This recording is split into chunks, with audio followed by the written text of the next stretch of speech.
welcome to C.L.E 2019. Just like my previous videos, this video is about my experiences at an annual fair that takes place at the Canadian Lakehead Exhibition in Thunder Bay, Ontario, Canada for 5 days during the second week of August. Unfortunately, as of this video's release, this fair has closed down for the year and will not be reopened until August of next year. In this vlog, I will show you some of my experiences at the fair, and I will show you some of the rides and attractions that you could have gone on. Some of these attractions include Starship Invaders, the Tornado, the Ferris Wheel, the Zipper, the Sizzler, the Rock and Roll, the Bumper Cars, the Ring of Fire, the Slide, the Sea Ray, the Yoyo, the G-Force, the Typhoon, the Himalaya, and many more that I haven't mentioned. There's also some carnival games to play, shopping areas to shop at, and places to eat near the back of the fair. To get into the fair, you will need to either purchase tickets that are sold at certain places or pay a fee at the entrance to get in. Due to the huge lineup of vehicles that are usually at the entrance, getting into the fair can be quite a challenge. Once you're in the fair, you can purchase either a bracelet or some ride tickets, which can be done here. In this case, I obtained a bracelet, which allows me to go on as many rides as I want throughout the entire day. Once that is done, it is finally time to go have some fun and take a ride on some of these attractions. But usually it's not that simple. The first thing we did at the fair is to take a walk at the fair to explore the many attractions, carnival games, stores, and more. We found many cool places that sold a variety of things, both for kids and adults. We also went into this building, which contained a marketplace that sold many awesome things. Before long, I just wanted to go on some rides. So, after a quick drink and a snack, we finally decided to go on some rides.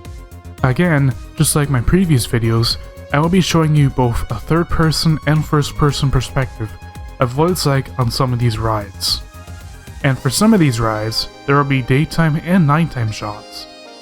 Without further ado, let's finally go have some fun. Starting off small, in terms of thrill that is, I take a ride on the Ferris Wheel to get an aerial view of the entire fair and a good portion of Thunder Bay. From the top of the Ferris Wheel, I also got a great view of the Sleeping Giant, one of Thunder Bay's iconic landmarks. It is, in my opinion, one of the best rides to go on to sit down and relax while also enjoying the great views which are already mentioned. Also, going on this ride during the night shows an amazing view of the colorful lights of the fair, and the not so colorful lights of a good portion of Thunder Bay. I will show more of the footage I took on the Ferris Wheel a night later, so stay tuned. Moving on from the Ferris Wheel, I thought I'd try some thrilling rides that I haven't gone on in a very long time. The next ride I decided to go on was the Paratrooper, also known as the Super Trooper, my favorite ABBA song. Okay, honestly, I was a bit nervous to go on this ride, since I remember that this ride was fairly thrilling when I went on it a long time ago. After building some courage, I went on the ride, and this was the result. You don't throw out that thing, oh, that's hard on the guts. Oh yeah. Ooh. G-forces, baby.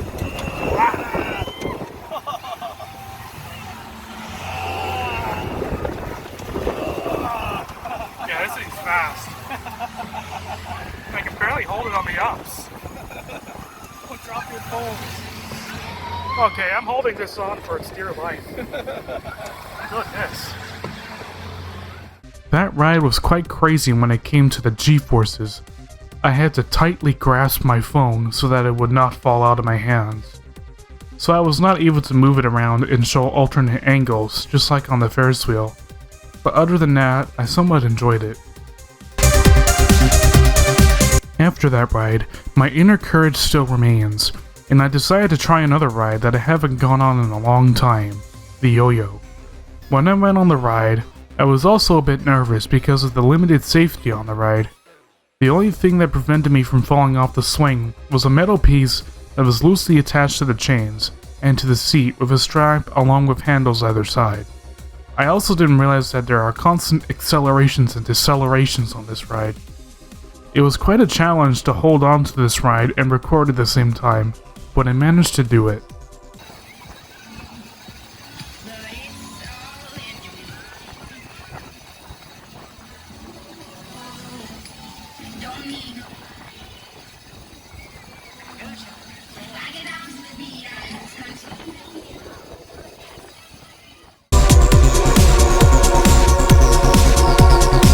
With another thrilling ride out of the way, I was curious to try out a new ride that I haven't been on before, the Himalaya. This ride is about as close to a roller coaster as you can get at this fair, if you exclude some of the other rides that are only for small children. For the first half of the ride goes forwards just like in a roller coaster that is not having any problems. But the unique feature of this ride is that in the second half, the ride goes in reverse. There are also some bumps in this ride that add an additional level of thrill. When going forwards, the bumps aren't too bad, but in reverse, they are even worse since they jolt you to the back of the seat every time you go over them. Overall, it was a neat experience. With that ride out of the way, I decided to go back into my comfort zone and go on some rides that I have been on several times. I started with the Tilt-A-Whirl. You should all know how this ride works, but if you don't, it's one of two rides that spins around spinning seats that can get quite thrilling at times. This is another ride that I went on both during the day and during the night. Here are some highlights of the ride in both sessions. There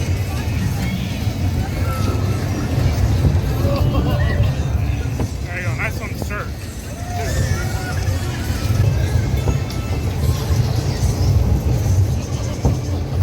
That was a good one. That was a good one.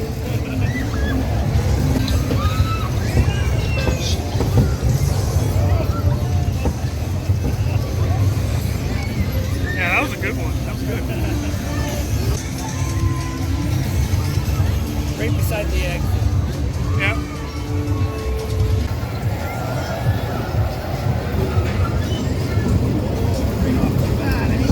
Yep.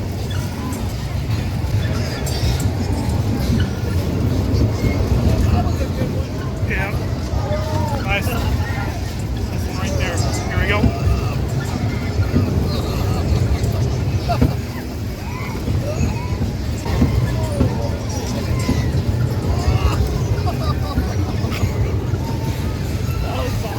That was a solid one. I mean a spinning one. Oh boy, yeah. After that ride, we went on the Tornado, which is the other ride that spins spinning seats. But this ride does it differently, but in a way that can be controlled by the riders. For our daytime session of this ride, two boys went on the ride with us, and they spun our seats ludicrously fast. We got very dizzy and disoriented on that ride, and we felt very sick for around 20 minutes afterwards. Our nighttime session of this ride was significantly less dizzying, and I got to record several different angles from the ride compared to our daytime session, where I was more focused on dealing with the dizziness than the recording on the ride. After our disorienting experience on the Tornado, I swiftly decided to go and have a break. We reunited with family back at the shops and went to see a performance at the back of the fair. It was loud. So loud, in fact, that the bass those speakers produced caused my chest to resonate to the bass itself, which was an interesting experience, but also a bit unpleasant. After some more waiting, we got some food and ate it. What was interesting about the food I ate, which was some fries covered in cheese and bacon, was that it was hot. Not just in temperature, but also in spice, which made the eating experience quite interesting. After that meal, we went back to that marketplace building and found a place in the building that shows off a retro gaming console that contains a large number of retro games from the Nintendo Entertainment System, 525 from what they advertise. I got to play the original version of Super Mario Bros. 3. I remember playing the All-Stars version of this game back when we had a Super Nintendo when I was a little kid. It was an interesting nostalgia trip, and in the end, we decided to order one of these retro consoles on Amazon for around $46. After that, we went back and went on some more rides. The first two rides I went on were the Tilt-A-Whirl and the Tornado, which I showed you already. The next ride I went on after those two were the bumper cars, one of my favorite rides. The line was long, but we did manage to get on the ride. I didn't drive the car this time, but I did manage to get some great highlights on this ride.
Oh, such a fun ride.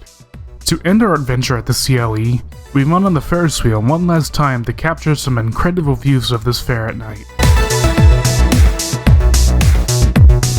Incidentally, while waiting for this ride, my sister was on the ride, and when we got on, we ended up switching places with each other, which was quite a coincidence if you ask me. We were on the Ferris Wheel for quite a while this time around, and I managed to capture pretty much every angle on this ride before we got off, including the front, the back, the inside of the Ferris Wheel, and more. After the ride, we got out of the fair and went home in relief. Looking back on this adventure, we had quite a blast at the C.L.E. I can say that this year was one of the best years I've had at the C.L.E. for quite a while. This year, unlike the last couple of years, I decided to step out of my comfort zone a little bit and try out some different rides I haven't been on before or in a long time, including the Paratrooper, the Yoyo, and the Himalaya. I also had some fun on the Tilt-A-Whirl, got very disoriented on the Tornado, captured some good moments on the bumper cars, and lastly, captured some incredible views from the Ferris Wheel. I would like to thank those who brought me here to this amazing place to capture these amazing memories, and I would like to thank you for coming along for the ride to view these amazing memories that I have captured. For all of those who have also gone to this amazing place, I hope that you too have had a wonderful experience just like I did. Other than that, thank you for watching.